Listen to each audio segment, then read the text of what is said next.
جناب چیئرمین، میں نے تعلیم پہ بات کرنی ہے، لیکن اس سے کوئی 15-20 منٹ پہلے ہمارے دوست بھائی سیال صاحب نے بڑی دلچسپ اور فکر انگیز تقریر کی، جس میں انہوں نے کہا کہ میرے حلقے میں پانی نہیں ہے، میرے حلقے میں سڑک نہیں ہے، میرے حلقے میں اسکول نہیں ہے، اور ساتھ ہی انہوں نے یہ کہا کہ میں ضلع کونسل کا بھی ممبر 2-3 دفعہ رہا ہوں، میں ایم پی اے بھی رہا ہوں، میں ایم این اے بھی ہوں۔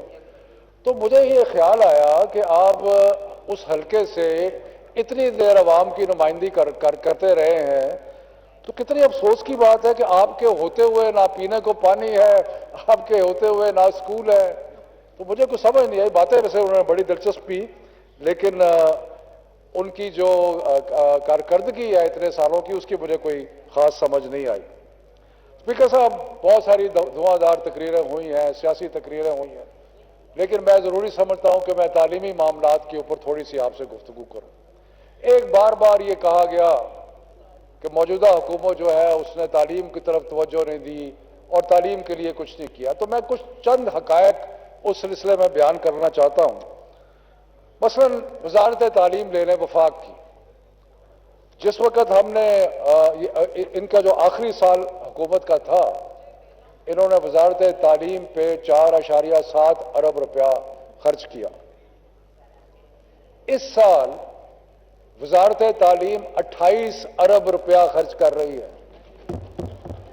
اور پچھلے سال کے مقابلے میں 100% بڑا ہے، اور ان کے دوارے حکومت کے مقابلے میں 500% اضافہ ہوا ہے۔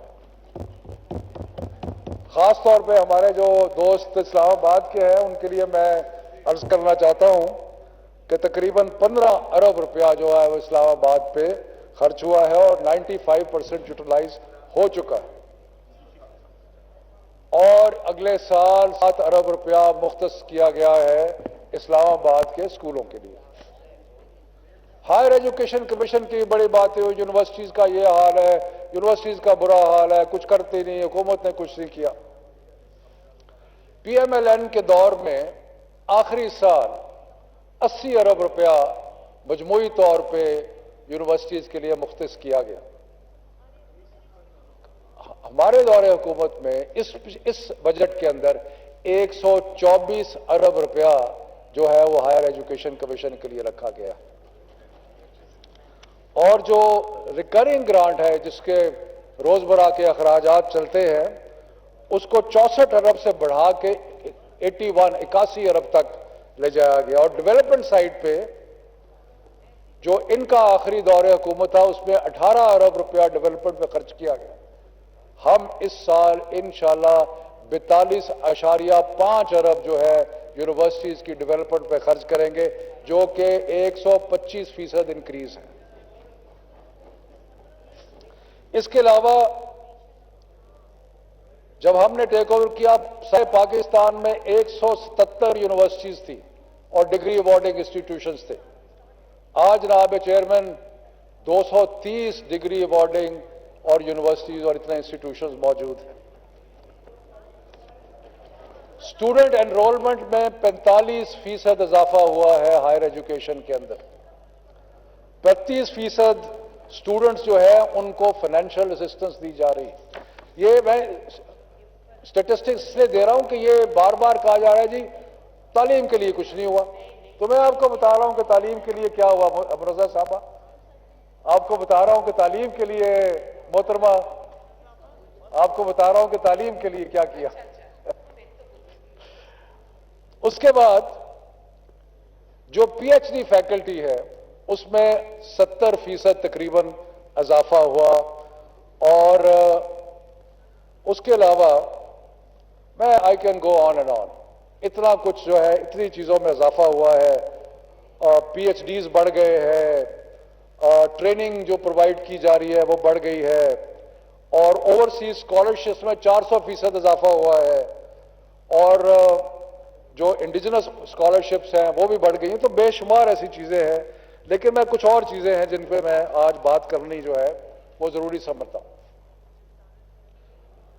جناب چیئرمین، بڑا مشکل حالات آئے جب یہ بیماری آئی، اور اس بیماری نے بہت ساری چیزوں کو افیکٹ کیا، لیکن اس نے تعلیم کو بہت زیادہ افیکٹ کیا۔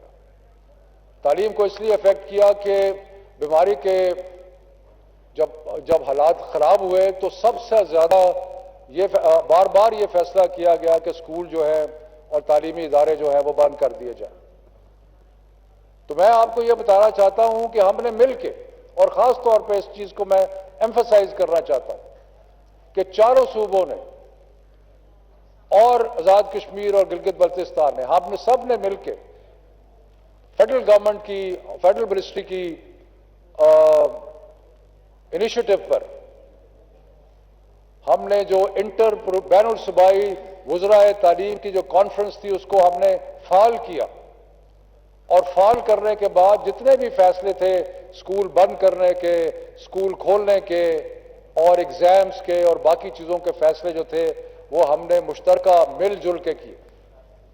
خاص طور پہ آج میں یہاں پہ امتحانات کا ذکر کرنا چاہتا ہوں۔ مجھے بڑا افسوس ہوا کہ کچھ ہمارے ساتھی جنہوں نے یہاں سے تقریریں کی اور کہا کہ جی امتحان لے جا رہے ہیں، امتحان لیے جا رہے ہیں۔ میں آپ کو بتانا چاہتا ہوں کہ پچھلے سال ہم نے فیصلہ کیا کہ ہم بیماری کی وجہ سے امتحانات نہیں لیں گے، جس میں ہم نے میٹرک، ایف اے کا کوئی امتحان نہیں لیا، کیمبرج کا کوئی امتحان نہیں لیا، اور اس سے جو ہمیں تجربہ ہوا وہ بہت ناخوشگوار تھا۔ اور میں بار بار میں نہیں کہہ رہا، ہم کہہ رہا ہوں، اور ہم اس لیے کہہ رہا ہوں کہ اس میں سندھ کی حکومت، جناب پیپلز پارٹی کی حکومت ہے، سعید غنی صاحب ان کے وزیر ہیں، بلوچستان میں ایک مخلوط حکومت ہے، آزاد کشمیر میں پی ایم ایل این کی حکومت تھی اور ہے بھی ابھی تک، اور گلگت بلتستان میں بھی پی ایم ایل این کی، سب نے مل کے تجزیہ کیا، اور تجزیہ کرنے کے بعد ہم اس نتیجے پہ پہنچے کہ امتحان نہ لینے سے بچوں کی تعلیم کا کوئی شدید نقصان پہنچا ہے، اور اس کے علاوہ جو کیمبرج ایگزام تھا اس میں اسکول اسیس گریڈز آئے، اس میں بھی بہت سارے مسائل اور بہت سارے پرابلمز نظر آئے۔ تو اس کے بعد سب نے مل کے ایک متفقہ طور پہ ایک اصولی فیصلہ کیا، اور اصولی فیصلہ یہ کیا کہ کوئی گریڈ جو ہے وہ امتحان کے بغیر نہیں دیا جائے گا۔ اس لیے اپریل میں سب سے پہلے کیمبرج کا امتحان آیا، بہت زیادہ بیماری فوراً شوٹ کر گئی، لیکن ہم نے امتحان کو آگے کیا، امتحان کو ختم نہیں کیا، اور A2 جو ان کا فائنل ایئر ہے اس کا ایگزام لیا۔ اس کے بعد اب امتحان آ رہے ہیں 9ویں، 10ویں، 11ویں، 12ویں کے۔ اس چیز کو مد نظر رکھتے ہوئے کہ بچوں کو موقع نہیں ملا سارا اپنے کورسز کو کمپلیٹ کرنے کا، ہم نے کچھ کورسز مل کے، اگین میں نے نہیں، سب نے مل کے فیصلہ کیا کہ جو کورس ورک ہے اس کو کچھ کم کر دیا جائے، وہ کم کیا، کہیں 20% ہوا، کہیں 30% ہوا، کہیں 40% ہوا۔ اس کے بعد یہ بھی فیصلہ کیا گیا کہ امتحانات جو ہیں وہ جب زیادہ پریشر پڑا بیماری کا، اور ہم نے تجزیہ کیا دوبارہ، تو ہم نے کہا اچھا اس طرح کرتے ہیں، اس سال جو صرف الیکٹو سبجیکٹس ہیں ان کا ہم امتحان لیتے ہیں، اور جو کمپلسری سبجیکٹس ہیں ان کا امتحان نہیں لیتے، اور ڈیٹ بھی 1 مہینہ آگے بڑھا دی۔ اور یہ سارے فیصلے اگین جیسے میں بار بار ایمفسائز کر رہا ہوں، یہ متفقہ طور پہ سارے فیصلے کیے۔ تو مجھے افسوس ہے کہ کل یہاں سے تقریریں ہوئی جس میں کہا گیا کہ جناب امتحان لیے جا رہے ہیں، امتحان لیے جا رہے ہیں، بچوں کو پاس کر دو، پچھلے سال بھی امتحان نہیں ہوا کہ جی اس سال بھی امتحان نہ لو۔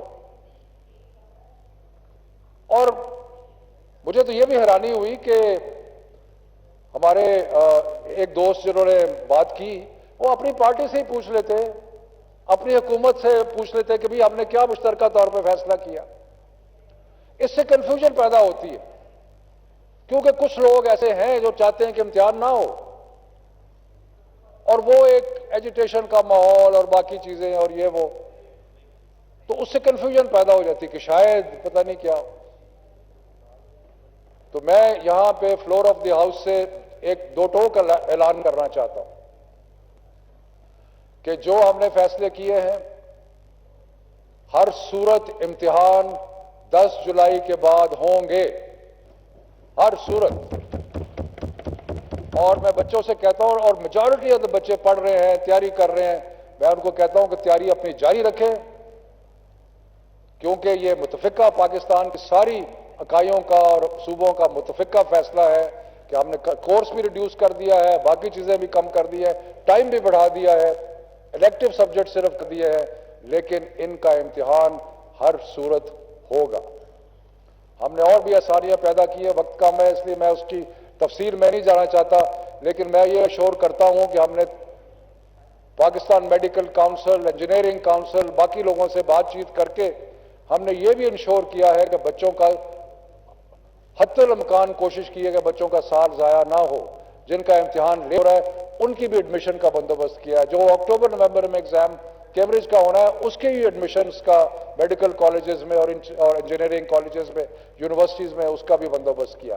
تو یہ سارے فیصلے جو کیے ہیں یہ اس لیے کیے ہیں کہ کہ بچوں کو سہولت بھی ہو اور ان کا سال بھی ضائع نہ ہو، اور سچی بات ہے اگر امتحان نہیں ہوتا تو کوئی نہیں پڑھتا۔ ہم سب اسکولوں میں کالجوں میں رہے ہیں، پڑھائی اس وقت ہوتی ہے جب امتحان سر پہ آتا ہے، تو اس لیے اگر امتحان نہیں لیں گے تو بہت زیادہ نقصان ہوتا ہے۔ تھوڑا سا میں اور عرض کروں کہ یہ جو کووڈ کی وجہ سے جو ہمارے مسائل آئے اس میں ہم نے فوری 15 دنوں کے اندر اندر فیڈرل گورنمنٹ نے، فیڈرل منسٹری نے ٹیلی اسکول شروع کیا، اور ٹیلی اسکول انڈیپینڈنٹ سرویز کے مطابق روز 70 سے 80 لاکھ بچے جو ہیں وہ ٹیلی اسکول میں بیٹھ کے اپنی تعلیم جو ہے اس کا سلسلہ جاری رکھتے ہیں۔ اس کے بعد ریڈیو اسکول شروع کیا، اور ای تعلیم پورٹل اور بے شمار ایسی چیزیں کی گئیں کہ جس سے بچوں کا جو تعلیمی سلسلہ ہے، جہاں بھی اسکول اور کالج اور سب بند ہیں، وہ تعلیمی سلسلہ جو ہے وہ جاری رہے۔ اور اس کے علاوہ ایک بہت بڑا انیشیٹو جو ہماری منسٹری نے دیا ہے وہ ہے اس قوم کو جوڑنے کا، اس قوم کو اکٹھا کرنے کا۔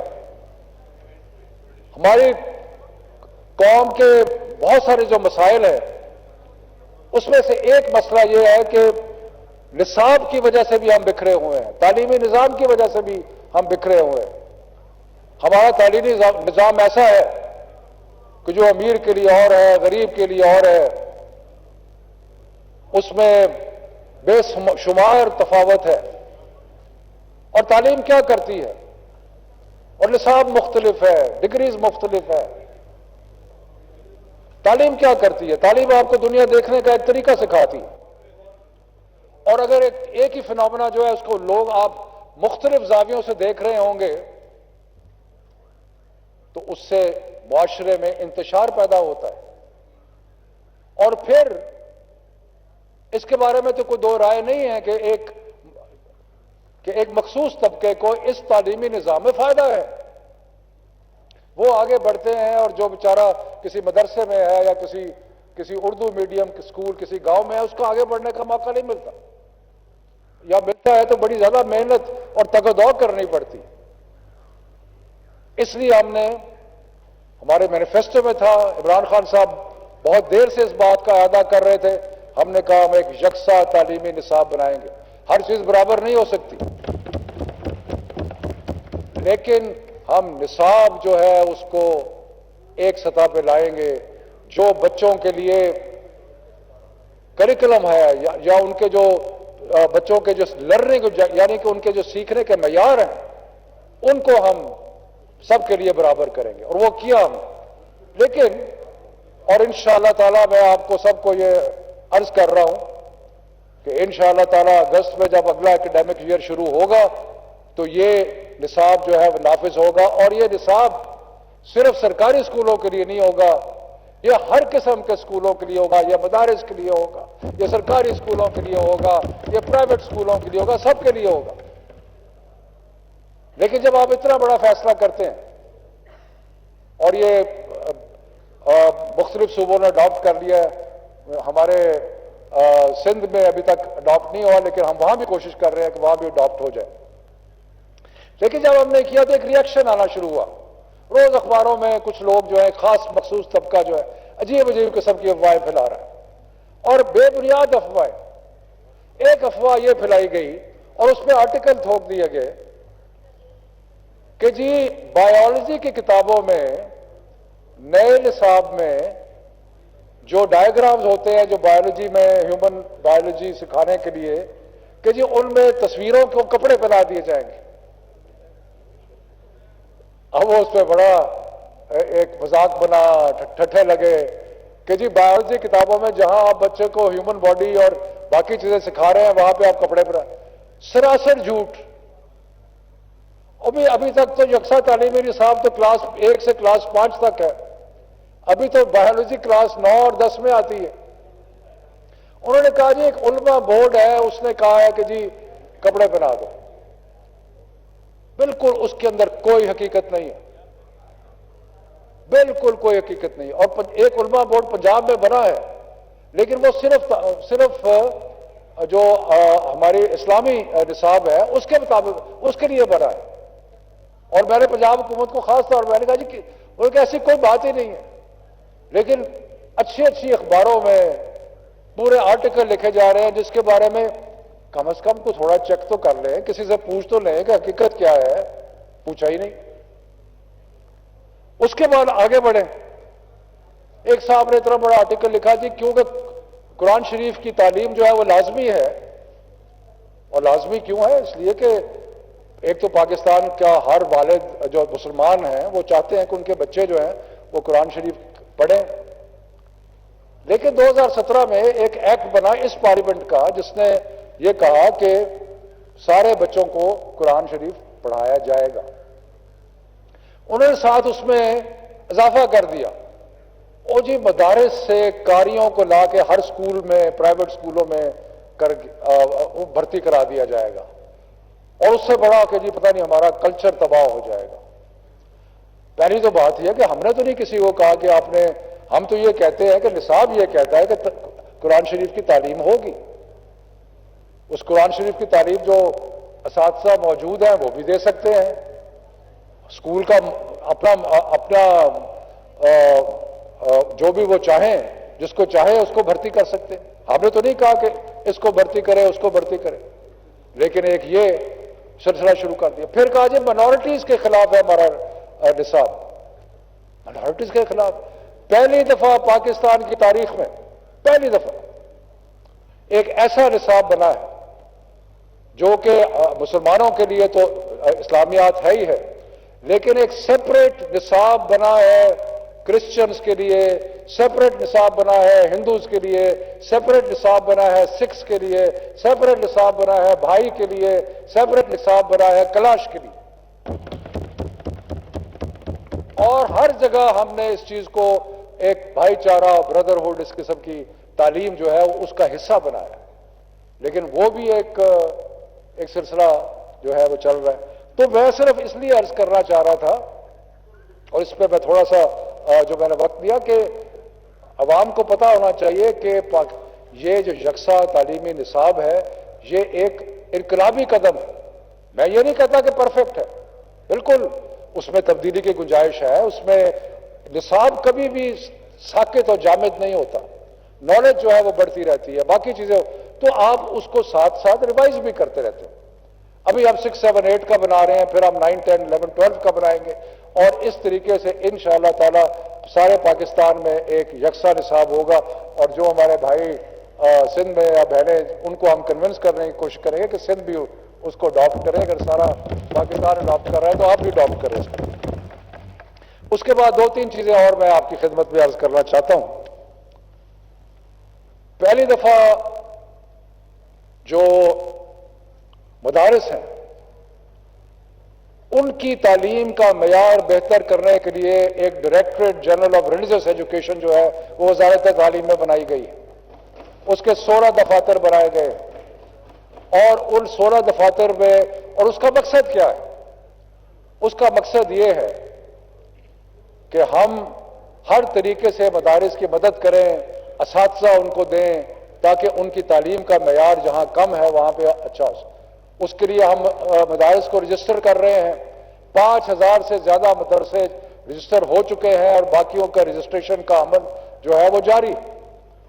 پہلی دفعہ پاکستان کی تاریخ میں اتحاد تنظیمات المدارس نے لکھ کے ہمارے ساتھ یہ معاہدہ کیا کہ ان کے بچے جو ہیں وہ بھی بدتریج انشاءاللہ میٹرک اور F A F S C کا امتحان دیں گے، تاکہ ان کے بچے جو ہیں ان کے لیے بھی دروازے کھل جائیں کہ وہ جس قسم کی نوکری لینا چاہتے ہیں وہ لیں، اور جو عالم فاضل بننا چاہتے ہیں وہ عالم فاضل بنیں، یعنی کہ سب کے لیے تو یہ ایک ایسا کام ہے جو کہ پہلے نہیں ہوا۔ اس کے بعد چیئرمین صاحبہ میں چیزوں کا ذکر کروں گا کیونکہ بہت سارے میرے ساتھی جو ہے وہ انتظار میں ہیں، اور آئی ہوپ کہ میں ان کا پیشنس جو ہے اس کو سٹریس زیادہ نہیں کر رہا۔ جو نیا زمانہ آیا، جس وقت یہ بیماری آئی تو ہمیں نظر آیا، ایک اور چیز نظر آئی کہ سکول بند تو ہوئے لیکن ہم نے کوشش کی کہ آن لائن لرننگ جو ہے اس کو شروع کریں۔ پھر ہمیں لگا ایک جس کو کہتے ہیں ڈیجیٹل ڈیوائڈ نظر آئی ہمیں، یعنی کہ بہت سارے علاقے تھے پاکستان میں جہاں انٹرنیٹ ہی نہیں تھا۔ آپ نے ان کو ڈسٹینس سے کیا پڑھانا ہے اگر انٹرنیٹ ہی نہیں ہے تو وہاں پہ کس طرح وہ کریں گے؟ تو ڈیجیٹل ڈیوائڈ ہم نے فیصلہ کیا ہے کہ ہم ڈیجیٹل ڈیوائڈ کو انشاءاللہ تعالی ختم کریں گے اور سارے پاکستان کو کنیکٹیوٹی دیں گے تاکہ جو بھی حالات آئے تعلیم کا سلسلہ جو ہے وہ جاری رہ سکے۔ اس کے علاوہ جب آپ ایک نیا طرز تعلیم جو ہے اس کو لے کے آتے ہیں تو اس نئے طرز تعلیم جو ہے اس کے لیے نئے طریقہ کار بنانے پڑتے ہیں، وہ پرانے طریقے نہیں کامیاب ہوتے۔ اس لیے ہم نے ایک پروجیکٹ شروع کیا بلینڈڈ لرننگ کا۔ بلینڈڈ لرننگ کیا ہے کہ اس کے اندر ہم ٹیکنالوجی کو استعمال کریں گے۔ اب ٹیکنالوجی کو ہم بہت زیادہ استعمال کریں گے ایجوکیشن کے اندر۔ ٹیکنالوجی کا میں آپ کو بتاؤں کہ کتنا فرق پڑے گا کہ اگر ایک بہترین سے بہترین لیکچر جو ہے وہ اسلام آباد کے اسٹوڈیو سے یہ ممکن ہے ٹیکنالوجی کے ذریعے کہ 1000 سکولوں میں ایک وقت جو ہے وہ لیکچر جو ہے وہ چل رہا ہو۔ کیا؟ اچھا، ٹیکنالوجی جو ہے وہ جو بہت ساری رکاوٹیں ہمارے نظام میں ہیں اس کو اوور کم کر رہی ہے۔ ٹیچر ٹریننگ میں ٹیکنالوجی آئے گی اور اس کے اوپر ہم ایکسپیریمنٹ کر رہے ہیں۔ اس کے لیے ہم نے فنڈز مختص کیے ہیں کہ ٹیکنالوجی جو ہے اس سے انشاءاللہ ایک انقلاب آئے گا اور جو ٹیچر ٹریننگ کے ٹیچر کے سٹینڈرڈ ہیں وہ ہائر جائیں گے۔ یہ جو دیہاتی اور شہری ہائی انکم اور لو انکم کا جو تفاوت ہے اس کو ٹیکنالوجی انشاءاللہ پر کرے گی، اور یہ ایک بہت بڑی ریولوشن ہے جو کہ تعلیم کے میدان میں آنے والی ہے۔ اور اس کے لیے اس کے علاوہ جو کووڈ رسپانسز کی اور چیزیں ہیں اس کے لیے $250 ملین کا پروجیکٹ ورلڈ بینک کی مدد سے ہم اس کو لانچ کر رہے ہیں، اور انشاءاللہ تعالی وہ بہت ساری چیزیں جو ہیں وہ اس سے ہوں گی۔ اور ایک سٹیم لرننگ میں آپ کا وقت نہیں رہنے دیتا، میٹرک ٹیک کا پروگرام ہے۔ ایک اور چیز کی میں بات کروں گا کہ اس کے بعد باتیں تو بہت ہے کرنے والی۔ تعلیم کے ساتھ ساتھ یہ بہت ضروری ہے کہ ایسے ہر کسی نے تو بی اے ایم اے نہیں کرنا، بلکہ جو بی اے ایم اے بھی کر جاتے ہیں ان کو بھی تو کوئی ہنر چاہیے۔ تو ہماری حکومت نے 10 ارب روپے سے ایک سکلز فار آل کا ایک پروجیکٹ بنایا، اور اس پروجیکٹ کے تحت 1,70,000 لوگوں کو ہم ہنر کی تعلیم دے رہے ہیں۔ 50,000 سے زیادہ بچوں کی لوگوں کی تعلیم ہو چکی، اور یہ 2 قسم کی تعلیم ہے۔ ایک تعلیم ہے جو کہ آپ سمجھیں انٹری لیول ٹریڈز ہے کہ کوئی پلمبر بن رہا ہے، کوئی ٹیکنیشین بن رہا ہے، کوئی الیکٹریشین بن رہا ہے، پر ہم نے ساتھ ساتھ ہائی ٹیک ٹریڈ جو ہیں ان کے اندر بھی ٹریننگ دینی شروع کی ہے۔